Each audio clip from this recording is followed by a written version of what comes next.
قیامت کے قریب جو فتنے دجال کے آنے سے پہلے آئیں گے اس کی بھی نشاندہی کی نبی کریم صلی اللہ علیہ وسلم نے، ایسے ہوگا ویسے ہوگا، تقریباً سمجھے کہ 20-25 فتنے چھوٹے چھوٹے بتائے۔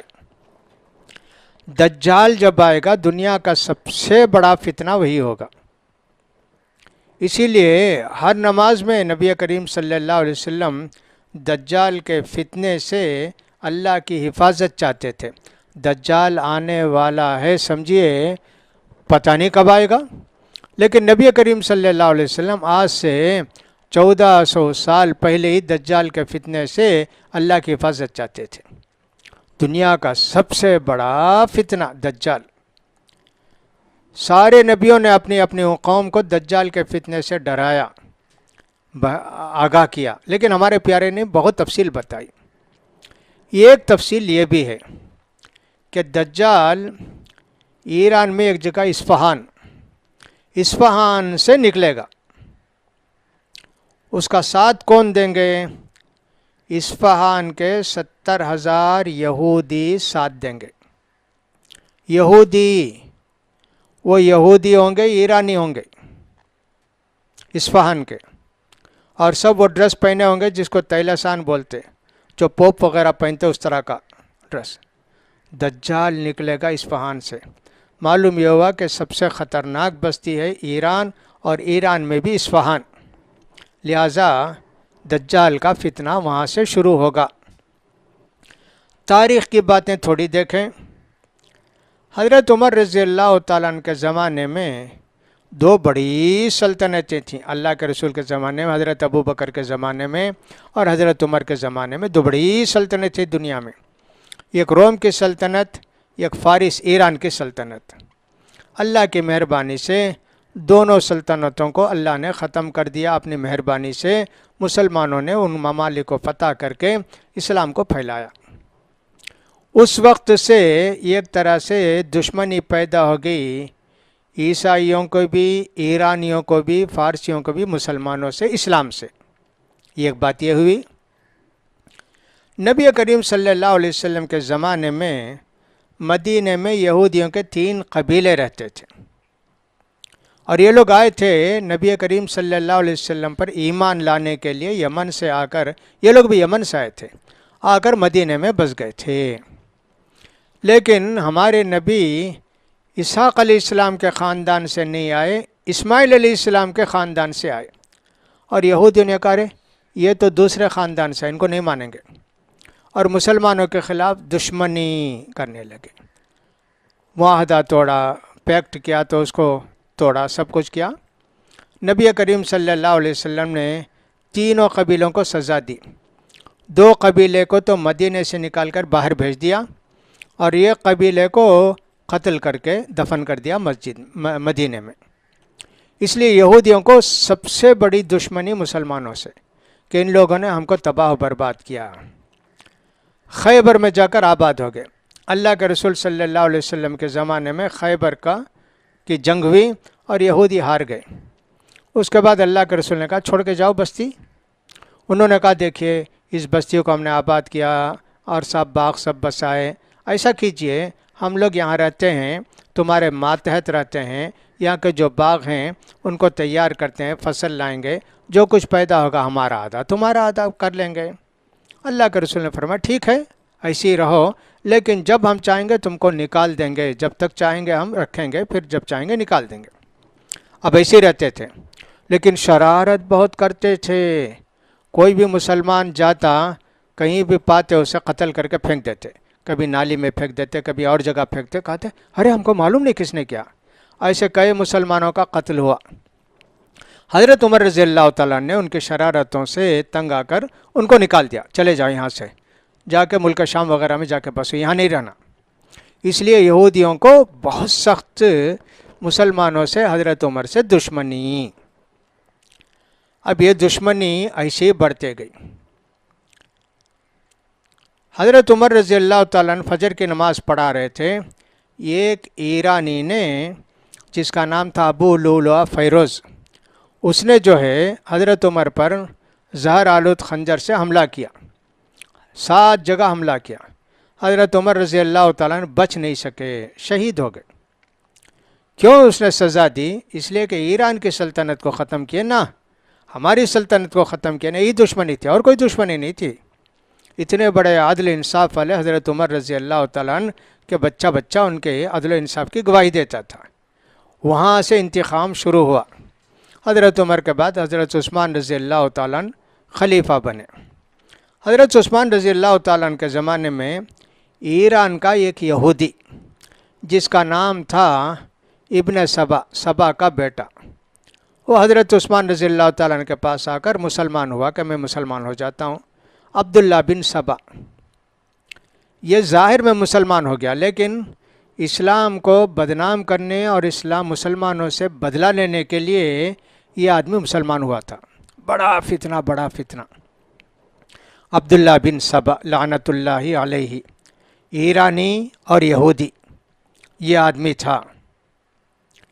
حضرت عثمان رضی اللہ تعالیٰ عنہ کے خلافت کے زمانے میں یہ آدمی مصر گیا، ادھر ادھر جا کے لوگوں کو بولتا تھا کہ دیکھو اللہ کے رسول کے خاندان کے لوگ ہوتے ہوئے ہم دوسروں کو کیسا خلیفہ بنائیں، لہٰذا علی کو خلیفہ بنانا، یہ ابو بکر ظلم کیے، عمر ظلم کیے، عثمان ظلم کیے، یہ سب ظالم ہیں، لہٰذا حضرت عثمان کے خلاف ہم کو کارروائی کرنی چاہیے۔ چھپ کے جا کے ہر جگہ دعوت دیتا تھا، لوگوں کو سمجھاتا تھا۔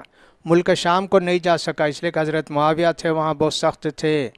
تو اس طرح ایک زمانہ ایسا آیا کہ ایک لشکر لے کر آ گیا مدینے کو، بے حساب لوگ ہزاروں کی تعداد میں آ کے حضرت عثمان رضی اللہ تعالیٰ سے کہنے لگے آپ خلیفہ نہیں رہ سکتے۔ کیوں بھائی؟ یہ غلطی ہے، یہ غلطی ہے، سب سمجھائے۔ لوگ حج کو جا رہے ہیں اور یہ لوگ مدینے کو آئے لڑائی کرنے کے لیے، قتل کرنے کے لیے حضرت عثمان کو۔ حضرت عثمان نے ان کو سمجھایا نہیں تمہاری باتیں غلط ہیں، یہ ہے۔ کچھ لوگ سادے سیدھے لوگ تھے، مان گئے ہاں بھائی ایسی غلطی نہیں ہے ان کی، واپس گئے۔ تو پھر عبداللہ بن سبا کو بڑا غصہ آیا کہ بھئی ہم تو ناکام ہو گئے، ہم تو آئے تھے حضرت عثمان کو قتل کرنے کے لیے، لیکن ہم تو واپس جا رہے ہیں ان کو قتل کیے بغیر۔ پھر بلا کے لے آیا پورے لوگوں کو مدینہ کو، آ کے حضرت عثمان رضی اللہ تعالیٰ عنہ کا گھر کے اطراف گھیراؤ ڈالا، نکلنا نہیں گھر سے۔ نماز بھی ہو رہی ہے، اذان بھی ہو رہی ہے، مسجد میں سب ہو رہا ہے، لیکن کون پڑھاتے ہیں نماز، اذان کون دیتے ہیں؟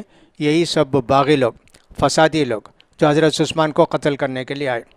حضرت عثمان کے گھر کے اندر پانی بھی نہیں جانا، کھانا بھی نہیں جانا، کچھ بھی نہیں جانا، یہاں تک کہ حضرت عثمان رضی اللہ تعالیٰ عنہ کو یہ قطرہ پانی نہیں ملتا تھا، یہ کھجور نہیں ملتا تھا۔ ایسی زندگی گزارے، بس ان کی بیوی نائلہ ان کے ساتھ رہتی تھی۔ کئی دن گزر گئے اس طرح۔ اس کے بعد دیوار پھان کے اندر آئے، صحابہ ہیں مسجد کے اندر، مدینے کے اندر۔ حضرت عثمان نے منع کر دیا، یہ اللہ کے رسول کے پیارا شہر ہے، یہاں خون نہیں بہانا، یہاں لڑائی نہیں ہونا، لہٰذا صحابہ کو حکم دے دیا کہ کوئی تلوار نہیں اٹھانا، کوئی ان کو قتل نہیں کرنا۔ اس لیے صحابہ سب مجبور ہو گئے۔ حضرت علی رضی اللہ تعالیٰ عنہ پہ بیٹوں کو بھیجتے تھے، حسن کو حسین کو، کہ جاؤ عثمان کی حفاظت کرو، اور سب ایسا ہوتا تھا۔ لیکن آخر میں کتنے دن رہتا، دیوار پھان کے گئے اور حضرت عثمان کو شہید کر دیا بڑی بے دردی کے ساتھ۔ ان کو دفن کرنے میں نہیں دیا حضرت عثمان کو، کہا نہیں ان کو جلائیں گے۔ کسی طرح رات میں وہ لوگ جو محنت کر کے تھکے نا، لے جا کے رات میں مدینے کے قبرستان میں کنارے لے جا کے چھپا کے دفن کیے۔ اتنے باغی، اتنے شریر کامیاب ہو گئے، حضرت عثمان کو شہید کر دیا۔ اب صحابہ بہت پریشان ہیں، ان کو شہید کر کے فوراً حضرت علی سے کہا کہ آپ خلیفہ بنو۔ حضرت علی نے کہا میں نہیں بنوں گا، کہا نہیں بنتے کہ تم کو بھی قتل کریں گے۔ زبردستی حضرت علی کو خلیفہ بنائے، خلیفہ بنا کر اب کہنے لگے چلو کوفہ کو، یہاں نہیں رہنا مدینے کو۔ حضرت علی بولے نہیں آؤں گا، کہا کہ آتے کہ نہیں تم کو بھی قتل کرنا ان کی طرح۔ مجبور کر کے حضرت علی کو فیملی کے ساتھ پکڑ کے لے گئے، کہاں؟ حضرت فاطمہ کا انتقال ہو گیا تھا نا، اللہ کے رسول کے انتقال کے بعد 6 مہینے کے بعد حضرت علی کی دوسری فیملی کے سارے لوگوں کو لے کر کوفے کو چلے گئے۔ حضرت علی 5 سال رہی، ایک دن بھی مدینے کو نہیں آ سکے، اتنا مجبور کر کے رکھے۔ بہت ستائے حضرت علی کو یہ لوگ، بہت ستائے، بہت، کہیں جا نہیں سکتا حضرت علی، کچھ نہیں کر سکتے۔ کبھی کبھی حضرت علی رضی اللہ تعالیٰ عنہ کہتے ہیں ما لی ولہذا الخبیث الاسود، یا اللہ یہ جو کالا کلوٹا یہودی شیطان صفت انسان ہے عبداللہ بن سبا، اس کا میرے ساتھ کیا تعلق ہے؟ یہ میرے اوپر حکومت کرتا ہے. یہاں تک حضرت علی مجبور ہوئے. اب ان لوگوں نے کیا کیا؟ حضرت علی کو اللہ بنا دیا. بھائی آپ اللہ ہیں، آپ اللہ. کون؟ یہ عبداللہ بن سبا بھی اس کے ماننے والے. حضرت علی کہتے نہیں، کہتے نہیں آپ اللہ ہیں. حضرت علی نے سوچا ان سب کو قتل کرنا ہے.